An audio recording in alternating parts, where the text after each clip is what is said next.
New footage has just surfaced appearing to show one of FIOS's own finally catching up with Yungeen. Since Foolio's death, his crew and close affiliates have been vowing revenge, and it looks like they may have just made their move. Yeah. Everybody. Stop. Now it seems they've finally followed through, and word on the streets is that ATK has already fired back. A lot of what's the Yungeen boys? Yeah, been dropping like 6, 7. I've got the full breakdown, so let's get into it. There's blood in the streets once again. New footage has surfaced online showing a violent attack caught on camera, and fans are convinced it's one of Foolio's affiliates finally getting revenge. But before we dive into the details of that footage, we need to rewind and see how this all began. Picture this. It's May 2017 in Jacksonville, Florida, a city already boiling with gang tension and crime. Things were bad, but what happened next would ignite a war that's still burning today. Zion Malik Brown, an 18-year-old linked to KTA, was killed during a home invasion on Jacksonville's west side. This wasn't some random act of violence. Zion was the cousin of Charles Andrew Jones, too better known as Foolio. That murder was the spark that set everything off. I in the streets, blood always calls for blood. When you take family, especially in a world where loyalty is everything, retaliation isn't a question, it's a promise. And that promise was kept. Fast forward to June 2018, Jacksonville witnessed one of its deadliest retaliations yet. The town center shooting. Trayvon Bullard, Royale Devin Smith Jr., and Jacoby Doss had Groover, all members of ATK, were gunned down in what police believe was payback for Zion's death. But Harris, where things got deeply personal. Trayvon Bullard wasn't just any member of ATK, he was the brother of Kenyatta Bullard, better known as Yungeen, the face and leader of ATK. Imagine being Ace in that moment, a young artist, trying to make it out of the streets, only to lose his little brother in a cold act of revenge. That kind of pain changes everything, and from that day forward, nothing in Jacksonville was ever the same. It's so crazy because now I be putting the blame on me. Survivor's remorse. You know what I'm saying? And it's just like, cause I insisted, like, look, bro, let's go out and eat. Like, it's your birthday. Yeah. My best friend's birthday.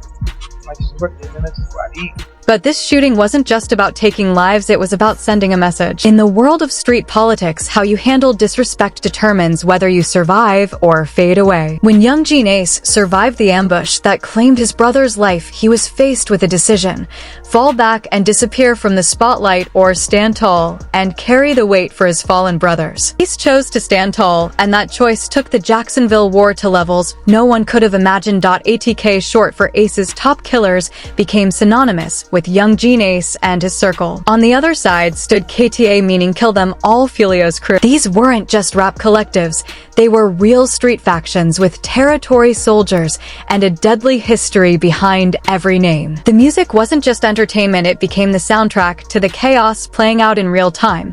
What made this rivalry even more explosive was how it spread beyond just ATK and KTA. Other local gangs started choosing sides, turning Jacksonville into a battlefield. Sets like 6 Block aligned with KTA and 1200, which later linked up with ATK, turned the entire city into a high-stakes chessboard where one wrong move could cost you your life. By 2019, the bloodshed had only intensified. In January, Willie Addison, known as Boss Goon, an ATK affiliate, was gunned down outside Paradise Gentlemen's Club. But the cycle didn't stop there. That same month, Charles Quinton McCormick Jr., a KTA member better known as Lil Buck, was also killed.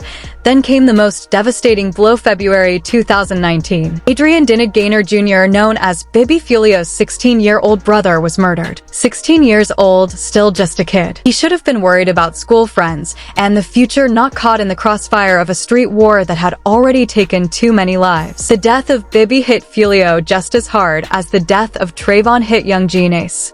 Now, both leaders of these opposing factions had lost their little brothers to the same cycle of street violence. The pain ran deep, the kind that never really heals. But instead of uniting them through shared loss, it only intensified their hatred. What's wild is how the beef began to spill into their music in ways that shocked even veteran observers of gang culture. In 2020, rappers affiliated with ATK dropped Who I Smoke, a track that quickly became one of the most controversial drill songs ever released. It didn't just reference dead rivals, it named them outright, mocked them, and turned their deaths into a viral sing-along hook.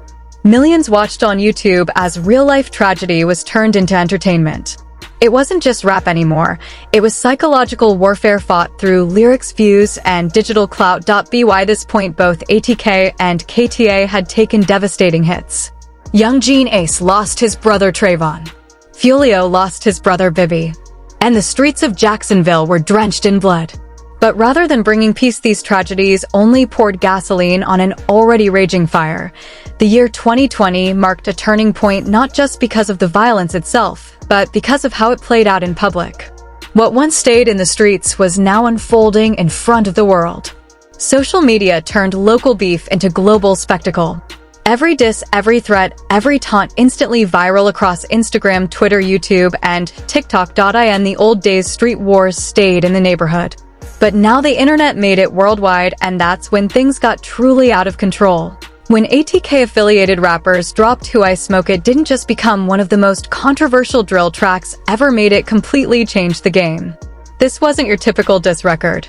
It was a full-blown provocation, naming dead rivals, mocking their deaths, and turning real-life tragedy into viral entertainment.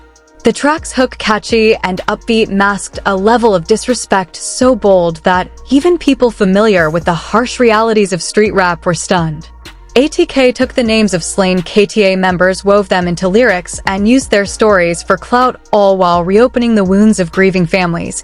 But the message wasn't just in the music, it was in the visuals. The Who I Smoke video was like a digital trophy case flaunting death as victory. It referenced multiple murders, and its tone sent a chilling message. We'll kill you, profit off it, and dance on your grave for the world to see. It wasn't just about retaliation anymore, it was about dominance, humiliation, and power. Naturally, KTA couldn't let that kind of disrespect slide. Foolio clapped back with tracks like When I See You, firing off his own pointed response that pushed the tension to new extremes. Even Jacksonville Sheriff Mike Williams compared social media to the gang graffiti of the 1980s, calling it the new battlefield where every post and diss became an act of war. While all this was unfolding online, the violence in the streets never stopped, it only got worse. Every song, every Instagram story, every mocking lyric poured more fuel on the fire. What started as music became a deadly feedback loop. Each diss demanded retaliation, and every retaliation inspired another track. This was no longer about territory or money, it was about pride, revenge, and psychological warfare waged for millions to witness. By this point, it wasn't just about revenge, it was about respect, reputation, and proving who truly ran Jacksonville's streets. When you turn a viral rap song into a public bounty or mock the dead right in front of their families through social media, you create a situation where violence stops being a possibility, it becomes inevitable. Law enforcement was watching closely. Police and federal agencies began monitoring both ATK and KTA, tracking every post, lyric, and video. But catching these guys in the act wasn't easy. These weren't reckless amateurs, they knew how to move in silence, how to talk without leaving a digital trail, and how to orchestrate violence while keeping their own hands technically clean. As the years rolled on through 2021, 2022, and into 2023, the bloodshed didn't stop. More names were added to the list. Lawrence Davis in 2018, Adrian McKenzie in 2023, and Rico Osama Julian House that same year. Some of their affiliations were unclear, but one thing was certain: Jacksonville had become a battlefield and young black men were paying the price. The tragedy ran deeper than the gangs themselves. Innocent bystanders were getting hit. Families were living in constant fear. Whole neighborhoods were trapped in the crossfire of a war that seemed to have no end. What started as music and street pride had evolved into a cycle of destruction that was consuming an entire community. This conflict had grown far beyond a simple gang rivalry, it had become a full-blown community crisis. While Jacksonville's neighborhoods were being torn apart, both Yungeen Ace and Foolio were continuing to build their music careers on the very violence that fueled the streets. Their biggest hits were the ones that referenced the beef, named their enemies, and detailed real-life murders.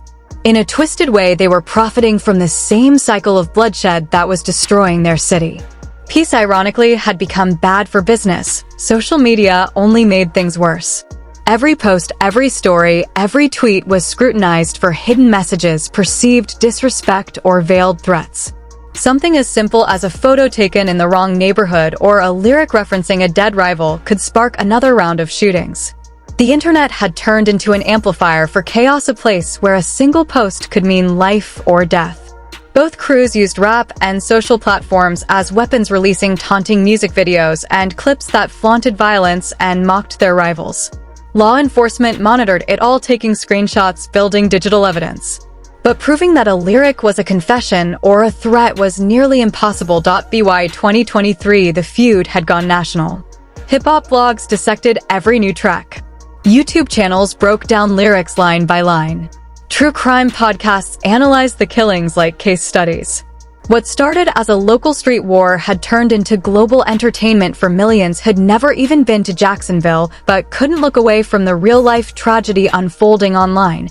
Behind the clicks and views, there were real people suffering. Mothers burying their sons. Children growing up without fathers. Entire neighborhoods trapped in fear.